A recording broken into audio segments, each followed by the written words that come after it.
Today I'm going to talk about the adoption process. For families that apply to adoption assistance, after you fill out your application, we are going to email you a packet of all the documents that you need to start the process. So once you start the process, you will first do the home study. After your home study is complete, at that point, you are then able to get matched with a child. And our families get matched in all different ways. Certainly, you're going to be invited to join our listserv group. Our listserv group is a private group just for our adoption assistance clients. And on that listserv, we list information about any potential adoption situation that we know of. Sometimes they're going to be with our own birth mothers here in Kentucky or Tennessee, but sometimes they're going to be situations from attorneys or agencies around the United States. We do a lot with Florida because it's a transient population, and a lot of times birth mothers may go there because their friends are there or because they have a job and they might get pregnant but not have support system around them to help them, and so they will place that child for adoption. And that's in contrast to birth mothers in Kentucky and Tennessee. A lot of our birth mothers here have lived here their entire lives. And so when they get pregnant, they may place that child with a friend of a friend situation, or they may have their grandmother down the street that will help them raise that child. And so a lot of our families do adopt children from outside the state of Kentucky. That will be your decision whether you want to proceed with an out-of-state adoption or if you just want to adopt a child from these local states. But deciding where you want to adopt a child from will be your own personal choice. So on our listserv group, we do post information about that situation that will contain things like when the child is born, the race of the child, the fees that will be involved in that situation, the background of the birth mother, what the situation is with the birth father, the level of openness that that birth mother desires, and any criteria that she has for those adoptive parents. That birth mother can choose what type of adoptive parents she would like her child to be placed with.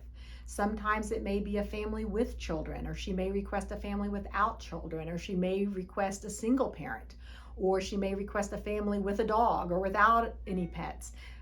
Birth mothers choose for a variety of reasons, and there is no one reason that a birth mother may choose a family or a reason she may not choose a family.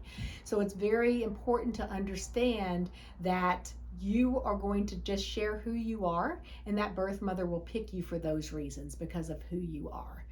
And so in a listing that we post will be her criteria. We always honor a birth mother's criteria. Many times we will get questions from a family saying, well, we don't have a pet, but would be happy to get a pet. And that's really not what she's seeking. She's seeking a family that is meeting her criteria initially. That's the kind of family she wants. And we always will honor her wishes when she has certain criteria for that family. For a birth mother to place a child for adoption, it is one of the most loving, unselfish things that she can do to say, I'm not ready to parent a child right now, but I want my child to have this kind of family. So it is so important that we trust her and that she trusts us, that we will provide her the kinds of family choices that she desires. So that is kind of how our listserv works. When we post a situation, our families will then have the opportunity to review all the information and decide, is this something you want to be considered for? And if you say yes, you want to kind of throw your hat into the ring, that you want to be considered for this situation, you will send me reply to our posting and say, please show our profile. We take all the requests for profiles and we will share them with that birth mother. That birth mother will then decide what family she would like to adopt that child. On some postings that we may have no interested families. On other ones, we may have 30 interested families. It's really important for all of our prospective adoptive families to understand that families show their profile multiple times before they get chosen.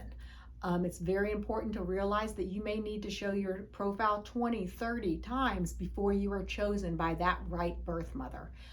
There are some situations where a family shows a profile one time and they get selected, but that is definitely not the norm. Most families show their profile at least 15, 20, 30 times before they get chosen. So our listserv is just one way for a family to get matched with a child, but that is out there. It's a free service that we offer our families just to help you find that right match. Um, Other ways that families can get matched, some of our families may apply to a placing agency in another state. There are agencies such as American Adoptions, private adoption services, graceful adoptions. There are a number of agencies out there that are large agencies that work with birth mothers across the United States, and some of our families may choose to apply directly to them. Some of our families choose to use consultants. There are places like Christian adoption consultants and faithful adoption consultants, and there's a whole slew of those. And some families may opt to go that route and choose a consultant to help them with the process. And then there are other families that may contact attorneys in different states and put their name kind of on their waiting list also. Those are all options that you have. You are eligible to adopt a child anywhere in the United States with a domestic home study that we do. From that point, once a family has a home study, then you will search with our assistance for that right family of that right birth parent situation. From there, once you have a match with a birth mother, at that point, your adoption case kind of goes to that next level. That's the time where you prepare to bring that child into your home. We will send that attorney, that agency, all of your paperwork. We will send them your home study, your supporting documents, everything they're going to need for that process. If a family adopts a child from another state, the entire case is going to go through what's called ICPC. That stands for the Interstate Compact for the Placement of Children. That placement compact makes sure that the laws of both states are met. So if you're adopting a child that is in Florida, they're going to make sure that the laws of Florida are met, and then we're going to make sure the laws of Kentucky are met. You must be approved to bring a child back into our state. If you are in Kentucky or you are in Tennessee, you must have approval to bring a child back into the state of Tennessee or Kentucky prior to doing so. It is a process that you really aren't involved in. It's more working with the agencies and attorneys just to file paperwork and to ensure that the laws are met, and then you will be notified by your home study agency that you're good to go, bring that child home. Once you're home with the child, then at that point you're going to start what's called the post-placement process. At that point, your adoption worker will come back into your home and write a report about how the child's eating, sleeping, bonding, how you're attaching with that child. And we will send that report to the state where the child was born, or to the agency, or to the attorney. That is part of the process prior to finalization. Sometimes you may need one post-placement report, sometimes you may need 2 or 3, sometimes you may need 6. That will be dictated by the state where you are finalizing that adoption. At the conclusion of the post-placement adoption period, we will write a court report for the judge if you're finalizing in Kentucky or Tennessee, and your adoption will then be finalized. There will be some times that you may finalize in the other state. For example, Florida allows families to finalize after 3 post-placement reports over the telephone with the judge. And so many of those families will finalize over the telephone and do it virtually. So those kind of details will be worked out once you are actually matched with a child. That part of the adoption process will come later during your journey.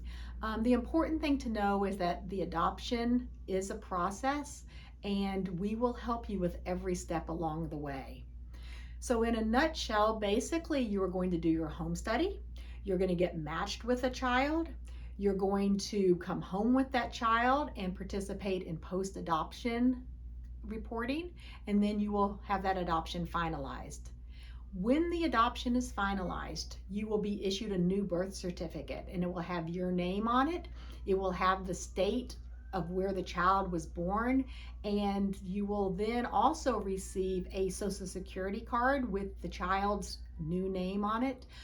You will at that time conclude your adoption process for a domestic adoption. Getting the birth certificate, Getting the Social Security card with the new name on it, if there's a name change, will be kind of your final paperwork process in the adoption journey. The last thing I want to say is that the adoption is certainly a journey. The adoption process really never ends. We are here for support for the next however many years you need us. We constantly get calls about helping you get your child's driver's license or information for school or helping with some communication with the birth parent. We are here for support during that child's life and for your parenting journey also. And so know that there will be issues and that we are here to support you for those issues as that child grows older.